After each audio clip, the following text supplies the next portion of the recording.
is a virtue, and we must support the president to achieve his bigger agenda. Thank you very much, Mr. Speaker. The Honorable Jane Kagiri.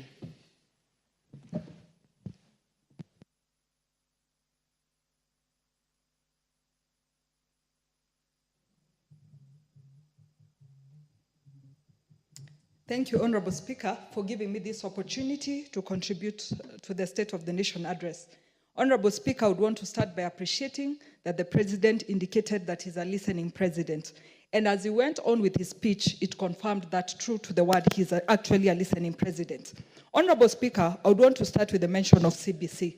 To many of us in this House and outside there, Honorable Speaker, we would want to assume that CBC is not working in this country.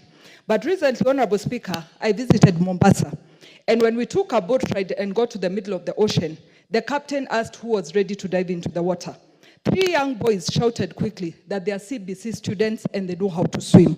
They gladly jumped into the water and swam and later got back to the boat. That, Honorable Speaker, should confirm to us that the students benefiting from this curriculum are actually growing and progressing as they should. Honorable Speaker, to us, what we need to ensure is that we give them the required facilities as well as ensure teachers are available to guide them through their education. Secondly, Honorable Speaker, I appreciate that the President took time to mention the reality of this country. Honorable Speaker, we are still heavily in debt, and we need to appreciate that things are not the same as they should be.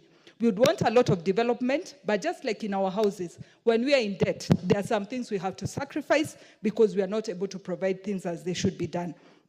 Honorable Speaker, that calls for the whole country to get to an understanding that when debts reach their maturity, we have to prioritize them for payment, and that will see our country suffering in various ways. Honorable Speaker, I would want to mention on food production and appreciate that our government has provided over 7 million bags of fertilizer to our farmers. Honorable Speaker, that has graduated to giving us 74 million bags of food in this current year. That is our projection.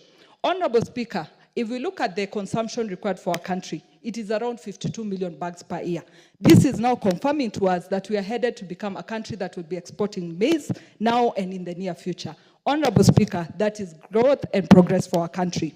In regards to Taifa Care, Honorable Speaker, this reminds me of when we were in school. We had classmates who would convince us that it was not good to study, but they would study at night and succeed, while they've left others who did not study. Honorable Speaker, with SHA, if we look at the benefits that it has brought to our people, comparing it with NHIF, NHIF could only cater for our patients from level 4 upwards hospitals. Today, SHA is catering for our patients from level 1 hospitals. This means if it is a person from my county, a place called Gatero, they don't need to travel to Nyahururu for treatment. They can go to the nearest dispensary, get treated, and go back home. They will have saved on transport, and they will have saved on time. Honorable Speaker, similarly, many times we speak of people who have been victims of accidents, and when they get to a hospital, their relatives have to sign forms or first pay for them the bill for them to be treated. In many cases, we have lost lives in those instances. Honorable Speaker, now here SHA has come to ensure that a hospital can treat you and claim from SHA afterwards because they have treated you, giving you a priority that you are Kenyan and you are covered by the universal health coverage.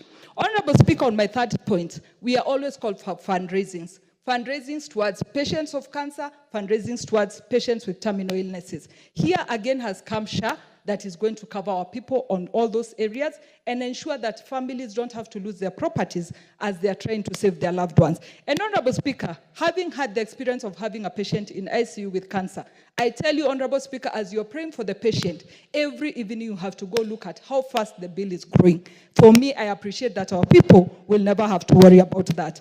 Honorable Speaker, allow me to mention the issue of affordable housing because I sit in the Housing Committee. This is a program that has created employment for our people. If you visit Kibera on any given day, you will find 4,000 young men and women who walk into a site there for construction. Take a calculation of the year that they'll have worked on that site. These are people who will have money in their pockets and people who will have to progress for their families. Finally, Honorable Speaker, allow me to mention the issue of Adani. Of course, our president is a listening president. Many wondered why we cheered when he said the contract has to be cancelled.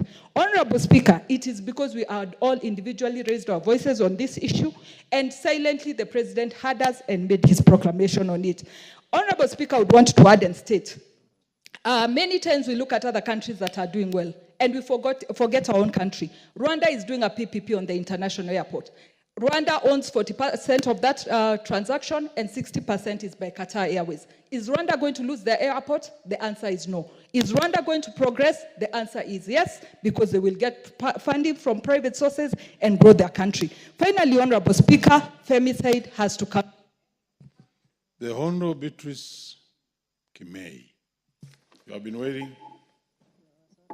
It's your chance. Thank you, Honorable Speaker, for giving me